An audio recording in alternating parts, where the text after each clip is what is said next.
So should you learn the Russian language at the end of 2022, going into 2023?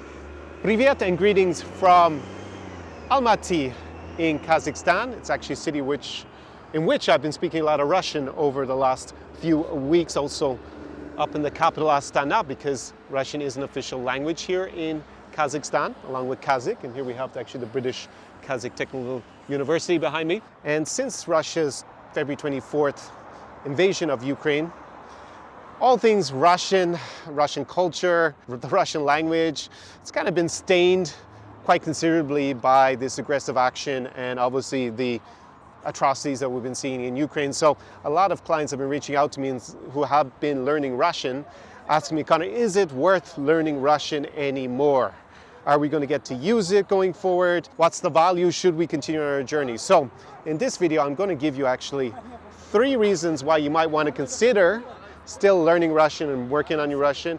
But first, I'm going to start with a reason that was given by another YouTuber that was also sent to me by a participant in one of my programs. And I'm going to react to that because I think it's definitely not a reason to learn Russian, but he went into great detail about it. So let's get into today's video from Almaty in Kazakhstan. Поехали!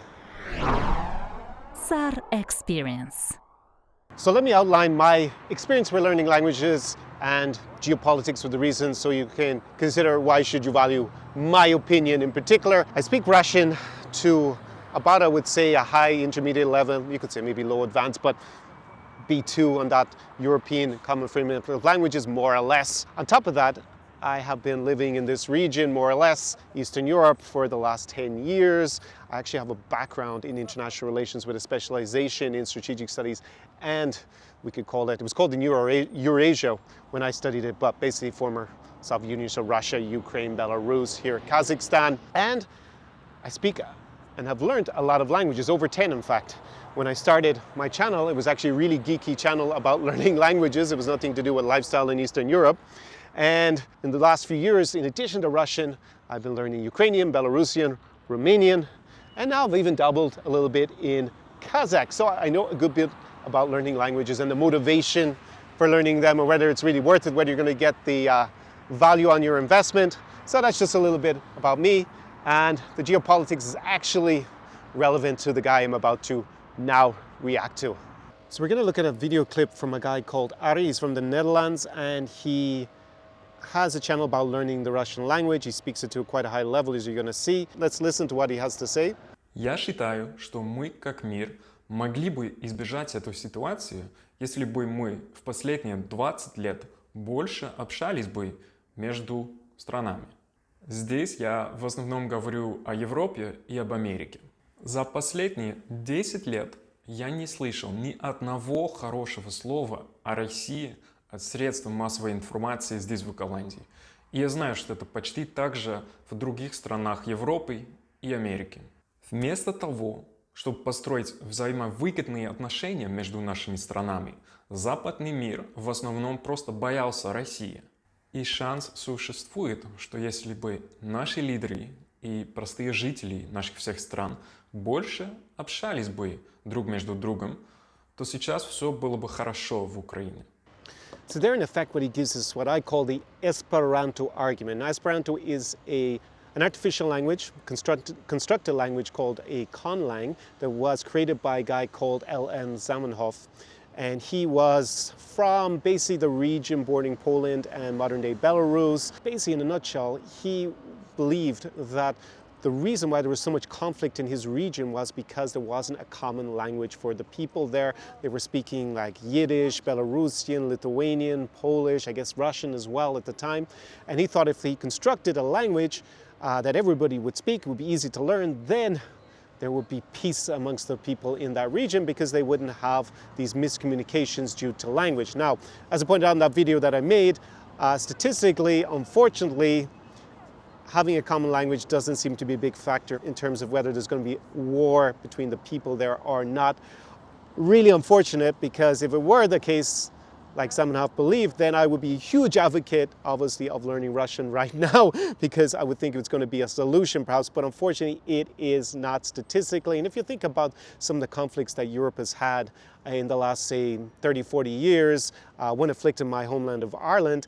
In Ireland, everybody can speak English, so obviously that was not a factor.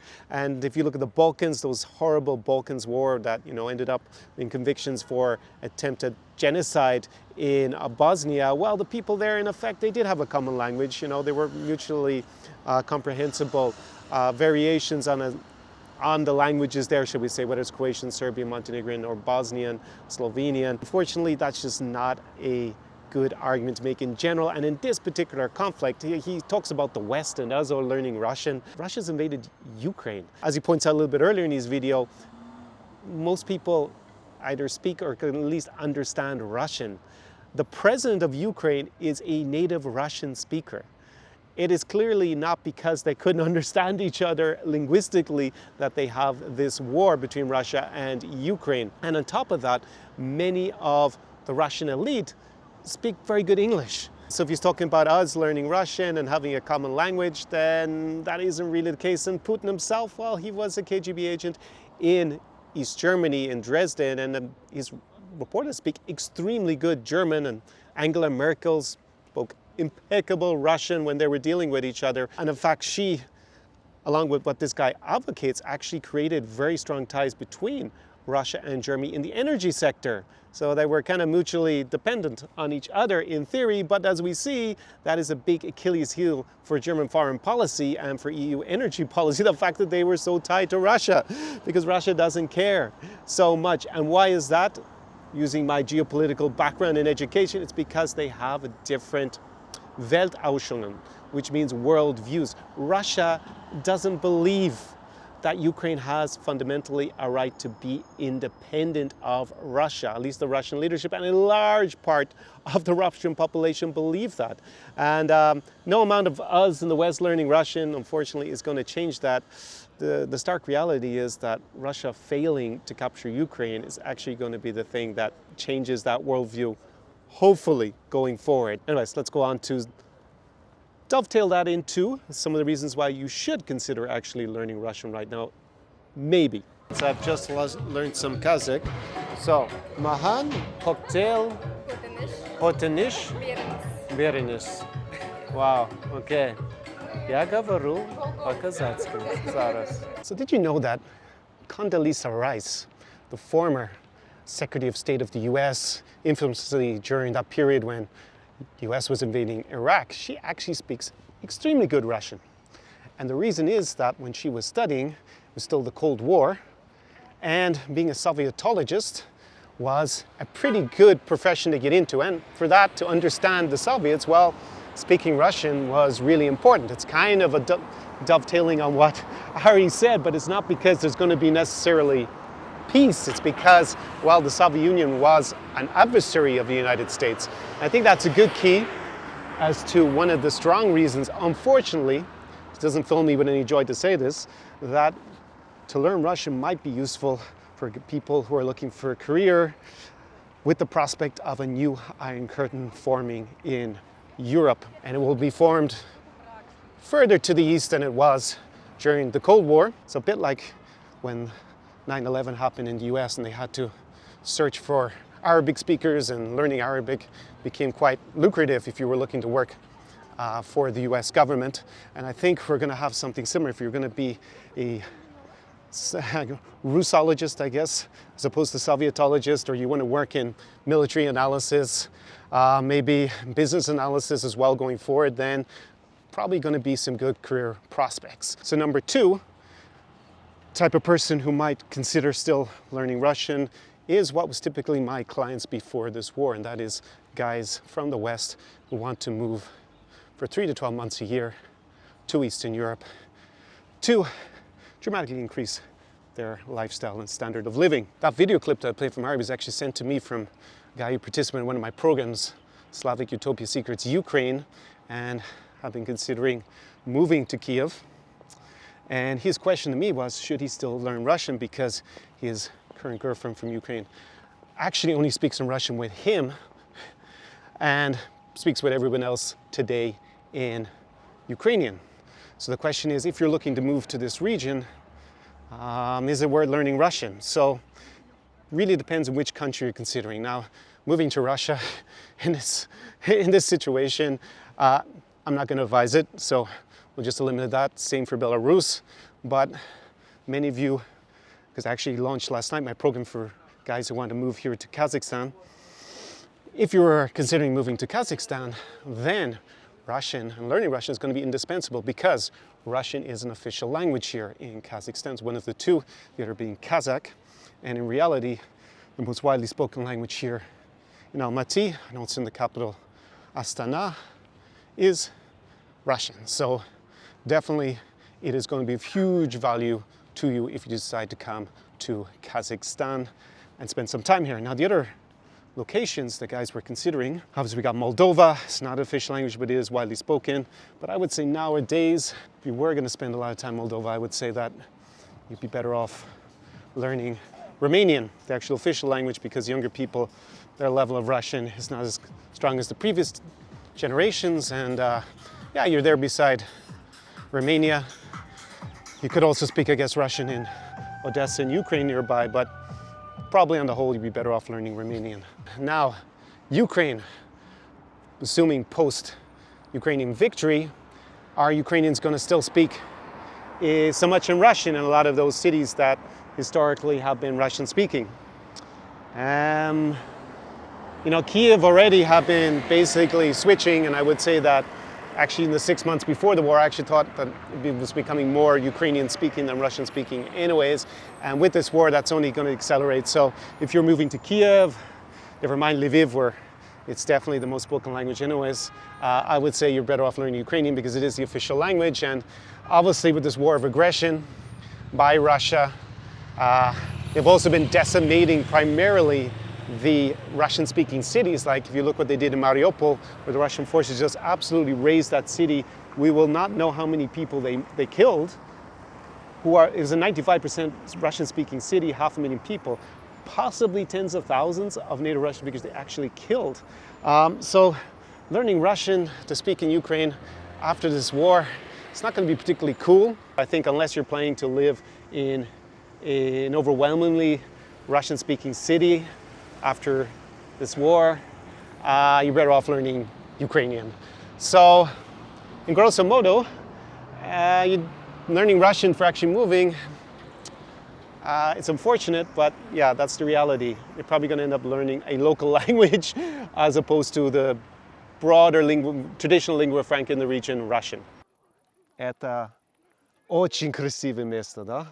Это шикарное место, которое недалеко от города Алматы, всего лишь там, 2 часа на машина. да, 1,5 часа езды даже. Yeah, let's get into the main reason, the main group that I think still should consider learning the Russian language, and that is what most of my clients are, which is single guys from the West.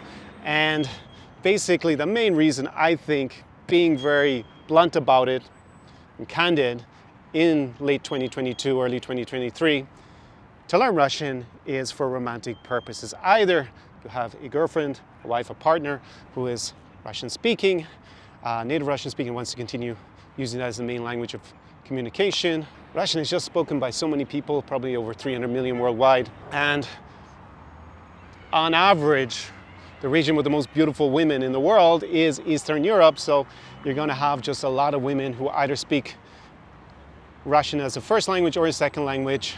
And to paraphrase Nelson Mandela, if you speak to a woman in a language she understands, it goes to her brain. If you speak to her in her native tongue, it goes to her heart. So in conclusion, I definitely don't regret having invested a lot of time into learning Russian. It typically takes about 3 times longer as a native English speaker than learning something like Spanish, which is a lot closer to English. But I definitely got my return on my investment several-fold over the years in terms of amazing experiences here in Eastern Europe. But the sad reality is that on this current trajectory, it's not really looking like it's the best language to invest your time into learning unless you fall into one of the categories that I outlined in this video. It's a bit like learning German in the 1940s. Probably wasn't the best idea to invest your time, depending on where you are, of course. But if you're from the West, I just don't really see the overall reason, I mean, you're always going to have people who just love learning languages for the sake of learning them, or want to read Dostoevsky in the original. But I don't think most of my viewers fall into that category. So yeah, hope that's given you some guidance as to why you might still consider learning Russian or focusing on learning Russian. But yeah, that is sadly the state of affairs, and I would be delighted if things improve in the next year or two and there is a change in Weltausschungen in Russia and we can restore some sort of normality. So from an absolutely cracking early November's evening in Almaty, I'm absolutely boiling. No need for my jacket whatsoever. It's ridiculously hot. So I bid you a saubol, or goodbye, from amazing almighty Almaty, Kazakhstan. SAR Experience.